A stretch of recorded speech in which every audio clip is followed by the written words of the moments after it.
everyone. Good morning. I am Gina Terusio. I'm Alicia. And we are here with the Partnership for Economic Prosperity's podcast, Leadership 101. Our friend Jeff Geier is with us today. And if you remember from our first episode, we were talking about behavioral styles in the office and the way that teams or duos, doesn't matter the size of the team, can really learn to communicate and get work done more effectively through natural behavioral styles versus the ones in the office and stuff. Jeff, this is fascinating stuff to me. Will you take the lead, my friend? I will certainly do my best. It's great to be with you, Gina and Alicia, again. And yeah, we talked about DISC profile, and it's the assessment of our observed behaviors. So not personalities. We can talk about that too, but we're talking about observable behaviors. And why is that important? Well, it's the mentality, first of all, that even if things are good in your company or good at work, or even Gina, and we may share yours later with your permission, but even if things are really good at home, you can get couples to take DISC assessments to learn about themselves so that they can also then learn about other people, with the whole goal to improve the communication and the effectiveness of that communication. And this technology, we haven't talked too much about this, but it goes clear back into the early 1900s. In fact, the founder of the DISC profile is also credited with patenting the very first lie detector machine. And so it's the science is rock solid, and I won't bore you with all of that stuff. But when you take the assessment and you answer the questions honestly, and in fact the assessment can determine if you haven't answered it honestly, the things that you will learn about yourself and therefore about other people, I think, is the foundation of making any team of people become more effective, right? The foundation, if you look at the hierarchy, trust is the first foundation almost in any relationship. And to help build that trust, you have to communicate with each other, both verbally, non-verbally, and those kind of things. And we all, I think, can agree that we all have different gifts. We all behave differently. We all have different styles. We all have different likes. And that's a good thing. And to have a very effective team, you need a little bit of everything. It would be like, the sports analogies lend themselves really good here. And since it's football season, I guess, if you had 11 players on the field on your football team, and they were all quarterbacks, the team wouldn't be very successful. Conversely, if they were all linemen or something, that wouldn't work very good either. So right. You need a little bit of everything on your team, and that's what we use the DISC profile for, to learn about ourselves, so that we can also learn about other people, so that we can adapt and therefore improve the communication, improve the culture. Yeah. I love this profile, this exercise, because you're exactly right. There were a couple of those moments when I was answering my questions that I thought, all right, I'm a politician. And I was, all right, I know what the politically correct answer is to this, but in reality, this is how I am. It was fascinating to see just the points that my team and I were missing each other, and then the points at which my team and I could really do well together. So it was just fascinating. And I kind of am all about accountability. And so, boy, oh boy, this is that moment. Yeah. And that's a good point. In fact, you mentioned it earlier, that it could just be a duo or two people or a group of people. And in fact, I was meeting with a company in North Idaho just last week, and they said, well, we're in this business, XYZ business. And I said, well, how many people do you have out in the shop?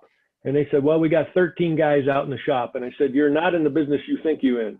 You're in the people business as leaders of the organization. So as soon as you have more than one person, you're not in, whatever business you think you're in. You're in the people business. And as the leader, the owner, the manager, the CEO, whatever title or position you have, your responsibility is to influence and grow people so that they can do whatever the business is you have. And so, that's kind of how it works. At the risk of me gaining more of my naturally highlighted hair, let's go ahead and share. If you want to go ahead and share and kind of, I'd like to have people see the real power in these assessments. So it's okay if you want to share mine with all my flaws. Okay, well, now, yes, we will share that, and that's great, and thank you. We will share that. They're not flaws, right? The DISC profile, the DISC assessment isn't good or bad. It doesn't show negative and positive things. It shows our observed behavior, assesses our observed behavior. And so to the extent that we would like to change some of those behaviors maybe, or in the case of myself, some of my behaviors like, ooh, I didn't know I necessarily did that. Just the realization that it's there, helps you learn about yourself. And can you change your behaviors? Sure. That's something that it might not be easy, but here, let me share. Let me get it going here. Here we go. So this is, hopefully you can see that on the screen. This is Gina's report. And that date there isn't her birth date. That's the date she actually took the report. So January 23rd, which was, basically we're just kind of starting to hear the whole COVID thing, and certainly weren't in lockdown and all that. But so this is a 22 page report, and we won't go through the entire thing here just for the sake of time. Normally on a one-on-one situation, we'd spend at least an hour doing this, usually an hour and a half. And that's after you've had the chance to read through the report. So we'll go through this kind of quickly and stop on a couple of places. So there's a table of contents in the report, an introduction that talks about what the report is and what it isn't. And I like the quote there from Martson that says, all people exhibit all four behavioral factors in varying degrees of intensity, which means we're not just one of one thing. We are a combination of everything. Now, some behaviors have a higher intensity and a lower one, but we are a mix and match, and we'll get to that shortly. So the first thing we have people do in the report, and the first thing I think, Gina, I had you do, and when you took this, is read paragraph number 1 here in the general characteristics, and tell me what stands out at you. Is there a statement in here that's absolutely true, that this is me to a T, or is there a statement in there that says, that really doesn't sound like me? And so we'd go through this real quick, and Gina has a good sense of urgency, and I can tell you that just from the outside that, yes, Gina, yes, let's get this done. Let's go. And that kind of stuff. And she's optimistic. Anybody that knows Gina knows that she's an optimistic person with a good sense of humor. So you can read through there, and we'll skip down. There's a general characteristics. There's the value that Gina could bring to an organization. You can see here just these bullet points, and we talk about those. Negotiates conflicts and is a big thinker and is pioneering and bottom line oriented. If those are the kind of things you need in your organization, Gina would be a good person. Here's a checklist for communicating, ways that Gina prefers to be communicated with. Now, very few of us actually go to our teammates or our boss or even our spouse or our significant other and say, hey, I would like for you to talk to me this way. And well, there might be some instances when you do that, but we're not going to talk about those. But so in Gina's list, if you look at that, speak at a rapid pace. So get to the point. When you're talking to Gina, get to the point. Provide solutions, not your opinions. I like the one there that right after that says, be brief, be bright, and be gone. In other words, hey, Gina, how you doing? Here's the deal, ba, ba, ba, see you later, and I'm out. And that's just, will she hear you if you don't do that? And the answer is yes. But she will more easily hear you if you do it this way, and the whole idea is that once we learn about ourselves, once we know a little bit about other people, then we can adapt to improve that communication. So let's go down here. Here's ways not to communicate. Now I see why she and I work so well together. We're very brief. We're not in the office together, so it's just very brief emails. Hey, here's what I'm doing. And then, and then I'm never there to have to be gone. Right. I was looking for your name on my list of gifts, Alicia. You were like totally, I'm being silly, but we have excellent communication, and you're exactly right. It's because we use short sentences. Yes, and we're fast. Right. Yeah. And here's a list of some suggestions on ways, not to communicate with Gina. And then, there's a section here on tips. And what I want to do is get down, here's the next page on perception. See yourself as others see you. And I'm actually going to ask you a couple questions here, Gina, on the self-perception. It says, Gina usually sees herself as being enthusiastic, charming, persuasive, outgoing, inspiring, and optimistic. Do you agree with that?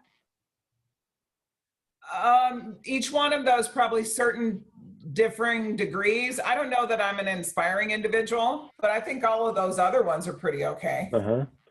And so others' perceptions, when we're in maybe a higher stress environment, or you're in time for deadlines, or you got to get things done, that's the others' perception, moderate and extreme, that you see on there. And so in let's say a high stress environment, under extreme pressure or stress, or when we get tired, your enthusiasm and persuasiveness can be seen by others as overly confident, right? And that you, especially in extreme pressure, you may be a poor listener. So you have no intent of coming across as being a poor listener, but when you're under extreme pressure, the charmingness and the persuasiveness and your outgoing and optimistic behaviors sometimes come across as can be overly confident. That doesn't mean you are overly confident. It just means other people are perceiving that from you. And those kind of things, when you hear people say, well, you're just being too confident, that's never a positive statement. They're always saying, there's something wrong. So the idea is to improve the communication. So let's go down here. So different descriptors. I want to get to, let me not skip through that too quickly. There's areas, let me get to this page, areas for improvement. So the report says, and when we debrief this individually, we spend time here to come up with an action plan, which is the next page, to say, let's just use the first one. Gina has a tendency to trust people indiscriminately if positively reinforced by those people. I have that one too. And so, is there something there that needs to be improved? Well, the typical response is, well, trusting people is good. Yes, but maybe indiscriminately trusting everyone, has it ever come back to bite you? My approach, and it's on this note, is that I trust everybody until they've proven to me they can't be trusted. The other side of that is you trust no one until they prove to you that they can be trusted. So the way I do it, and it's my behavior, that I trust everybody until they prove they can't be trusted. At sometimes has bitten me really good. And it's because they're not trustworthy at all. And so that kind of stuff. So the next page here is an action plan. And so we talk about it, and it's the plan for you as an individual, not a plan for me or the person that's helping you debrief this report. But here I learned these behaviors that can contribute positively to increasing my professional effectiveness. And so let's stop right there. You first have to have a desire to be better than you are. Yeah. Because if you're one of those people that thinks, you're God's gift to the earth, and there's no way for you to be any better, then the DISC profile assessment and a report isn't going to help you. You have to have an understanding and a desire that things can be better, that there are things I can do better. I can be more effective. I can be a better positive influence on the people around me, those kind of things. Yeah. And I'll tell you a quick story. We, working with a local company, actually in Whitman County, and gave the DISC profile to one set of their department of their company. And one of the guys said, when we were debriefing the thing as a group, and one of the guys says, "Yeah, well, I gotta tell you, I didn't do the report. I didn't do the assessment." I said, "What are you talking about? I mean, your report's right here." He goes, "Yeah, my wife did it." Oh. Okay, but now we're the report is about your wife, not about you. And I said, "Can I ask you why you didn't do it?" He goes, "I just don't do stuff like that." Okay, so there's no value in it. The company paid money for him to do it, and there's no value in it. Right. There's some value for his wife, except his wife probably answered it the way she thought he should answer it. Right. And so the report is basically worthless. And I bring that up not to pound on those people, but to say you have to have a desire to implement a tool that's going to help you grow. And the DISC profile certainly does that. And okay, and now we're going to get to so there's the action plan. We want to go right here, which is the graphs. And we won't spend a lot of time on natural style and adapted style, other than to say your natural style is who you are when you're alone. Your adapted style is who you think you need to be, mostly when you're at work, but it could be at school or church or wherever. So in this case, anything above that 50% line, we call it the energy line, we would describe as high responses or high intensity. So Gina is a high I because hers is the highest at 93, which, by the way, is right about where mine is too, Gina. And then, so she's a high I and D, because you can see her D is at 76, looking at the natural style. And so conversely, you can see that her D in her adapted style is about 10 points less. That means she's less directing, or at least she's adapting to become less directing in her behaviors while she's at work. Would you agree with that? Can you feel that difference when you're at work? Yeah. Yeah. Yeah, I think I'm scared that my husband can feel that too. Oh, he'll feel the converse, the increase, yes. Yes, I can definitely though feel it at work, absolutely. So we talked about it earlier. Actually, in the first episode, we talked about. We can go right here. That here is the disc wheel, and I will show you in a second an example of a disc wheel for a group of people. This one just has Gina plotted on it. But if you draw a vertical line through the center of that wheel and a horizontal line, so break it into quadrants like the DISC. The C and the D behavior styles seem to be more task focused, as opposed to the ones that would be below that horizontal line are more people focused. Now that's a general statement. Don't say, oh, you said I don't like people. That's not, just generally speaking. And so the vertical line, the one on the left there, the C and the S people tend to process things slower. They're always thinking. They need more data. They don't, not kind of off the cuff kind of things. They process slower. Whereas the D and the I folks process things a little faster. And I'm a high I, and Gina, you can attest to this.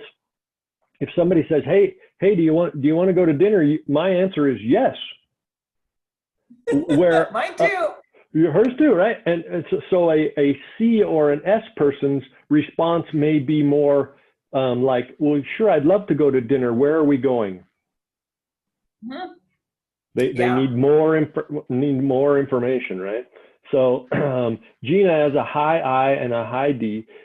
She persuades people and is a promoter, is an influencer through people. That's the I piece.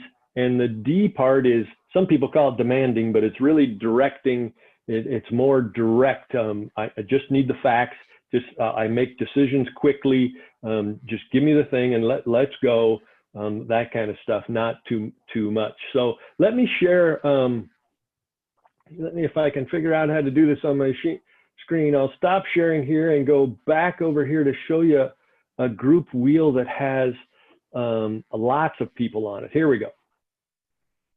Oh, so cool. This wheel actually, it's an actual wheel. Obviously, I'm not going to tell you where it's from, but you can see a majority of those people, and there was, I don't remember, 14 or 15 people in this department of this company.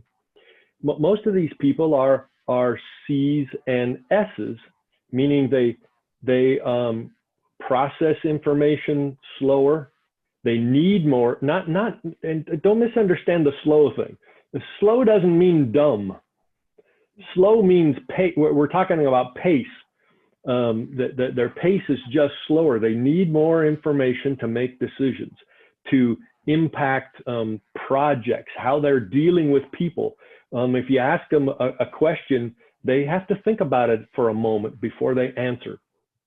Okay, and that's the people that are in the supporter kind of role. That's the S. And the C part in the analyzer, the blue in the upper left-hand corner, those folks need data. If you went to a CPA firm and gave them the DISC profile, a majority of the people at the accountant's office would be C's, because they just naturally select those industries, right? Not that a high I person couldn't be a good accountant. They can be. They just tend to be more analytical. So the first thing when we showed this to these people, and this group actually is struggling a little bit with communicating. They don't feel like they have the right culture. It feels like, maybe turnover is a little high. Just doesn't feel right. So we showed them this when we were debriefing and said, what's the first thing you see? And the first thing that everybody sees is, oh, we're basically all the same. Now there's the A9 person there and the N9 person at the top and the upper right-hand corner are a little different, but basically, yes, they are slower paced, task-oriented people. They're engineers, kind of. And so when you're asking them to interact even with each other, that's not their behavioral style. And so not only do they not know how to interact with each other, they don't know how to accept the interaction because it's not part of their style. So, and the misconception here is that, well, if you had a whole group of people and they were all, high S's, they would get along wonderfully, wouldn't they? And the answer is no, they're not going to get along any better than any other mix of people. And it's because, I'm going to beat this drum again, you have to know yourself before you can attempt to know other people, and then adapt your style, your communication, the things you say or don't say to improve the communication. And so the last story I'll tell you about this actual group of people, and it's from a town in North Idaho. They had, unbeknownst to me, one of the people on that team brought his young kids with a group of kids into my neighborhood to trick or treat the other night. And so I'm standing, we have a fire pit out in front of our house just to warm up the adults when the kids are going. I'm standing out there just saying hi and looking at all the kids. And this guy he actually dressed up as the Stay Puft Marshmallow Man. Came up to me and stuck his hand out and he goes, "Hey, you're a high I, aren't you?" And I looked at him and was like, "Yeah, who are you?" And of course, the last time we were together, we're all wearing, our COVID masks, so you don't really see people's faces. But he came up to me while his kids were trick-or-treating and said, "I really appreciated the information you presented to us the other day. And I think it's going to make a huge difference in our organization and our group." He goes, "You have to understand, a lot of our guys, we just, we're like engineer guys. We do our work and that's it. But you've set us on a path that's going to help us grow." And it's one of those serendipitous things that I had no idea on Halloween evening, standing around a fire pit in my driveway, that somebody would confirm that it actually helped them. Because during the meeting, these high S, high C people, when you say, "So what do you think?" they all go,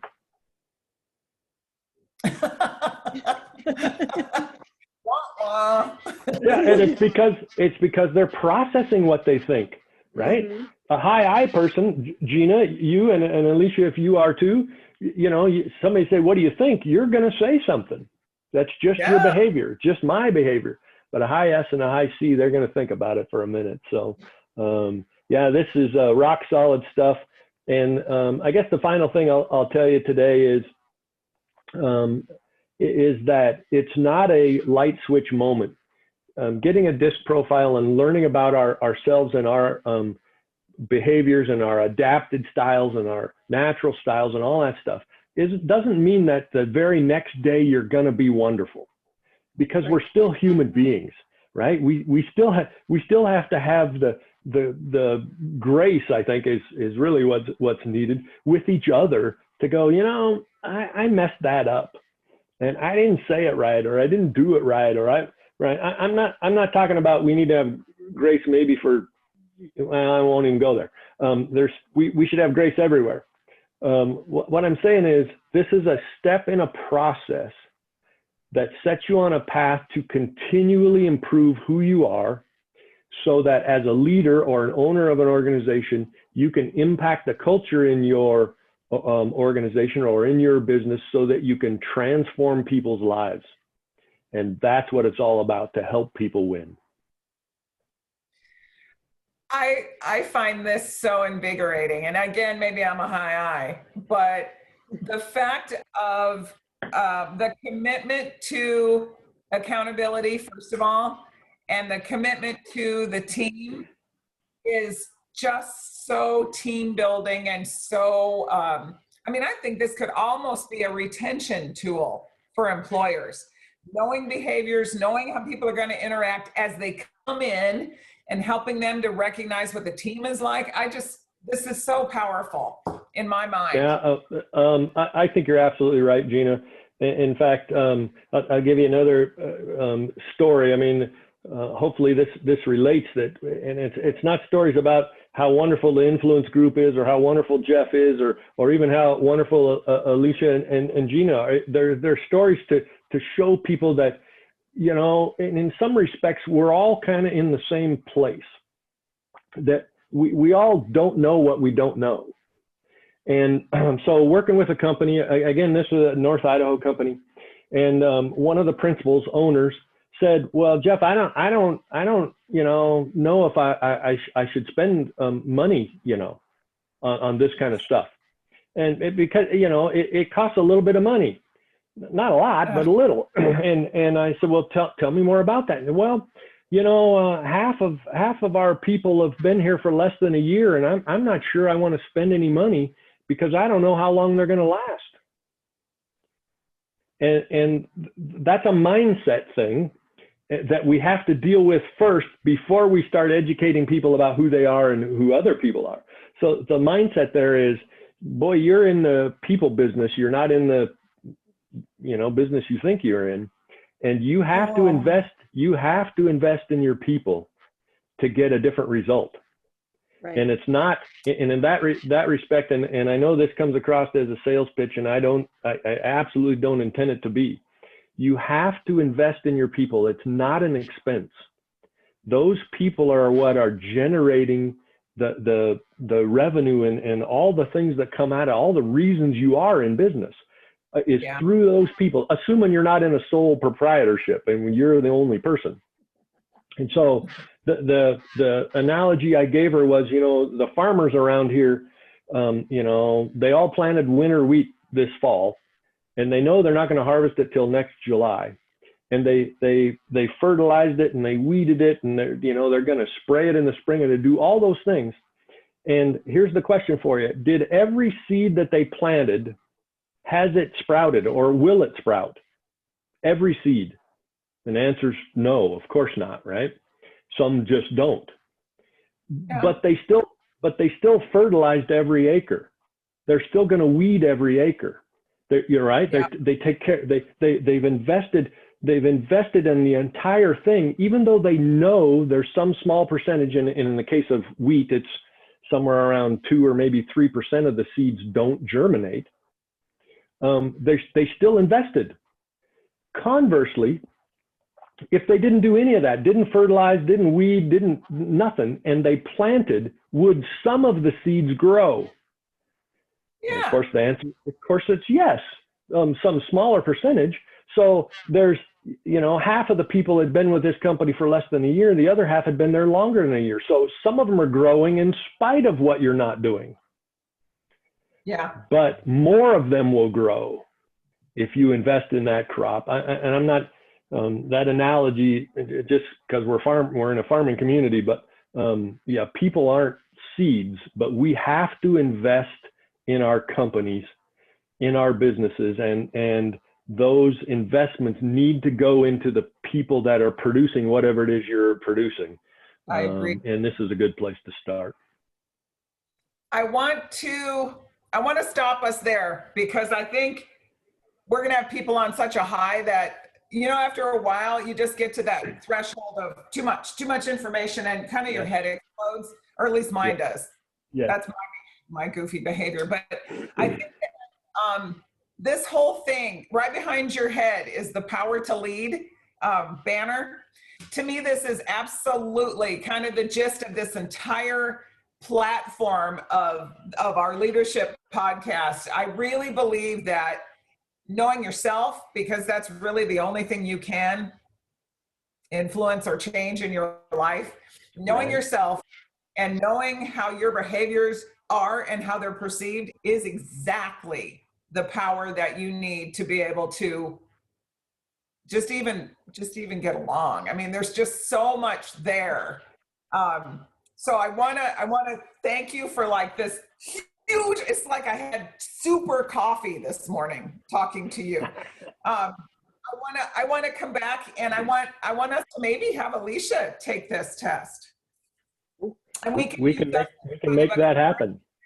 Use us as an illustrative moment, because I think as far as business goes, as far as relationships go, this is a key piece that people need to have to be able to move forward. These times that we're living in right now are just crazy. And yes, sometimes this is or at least for me, knowing myself is kind of a bit of comfort, and knowing how I might have come across and maybe why somebody reacted the way they did is just a really important thing. So let's do this again really soon, and let's get Alicia involved. And I just have to say, tell us how people can get a hold of you. I know this isn't a sales pitch, but it is too. How can business and humans in general get a hold of this power? Well, obviously we want to do it with the Influence Group, and my email there is on the screen. It's Jeffrey@influencepowertolead.com. You can go to our website and read about myself and our influencers, you drop me an email or send me a text or whatever, because all of that information is on the website as well, and we'll figure out what you're trying to accomplish and figure out the next steps from there. So yeah, Jeffrey at influencepowertolead.com. And that's power, the number 2, lead. The number 2, right. Mm-hmm. I guarantee it will not be a bad experience. I was scared. I promise you. This is a moment. It's one you want to have. Jeffrey, yeah. Jeff, thank you. This is such a cool time. And I really, really appreciate your participation and your guidance with just this crazy world in general. And I'm kind of fond of you, so thank you. Yeah, my pleasure. I'm not sure we can change the world, but we can sure change our little portion of it. I'll take it.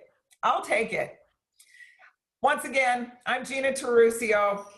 Alicia. And I'm Jeff Geier. Leadership 101, our buddy Jeff Geier, Influence Power to Lead. Thank you again. Have a great day.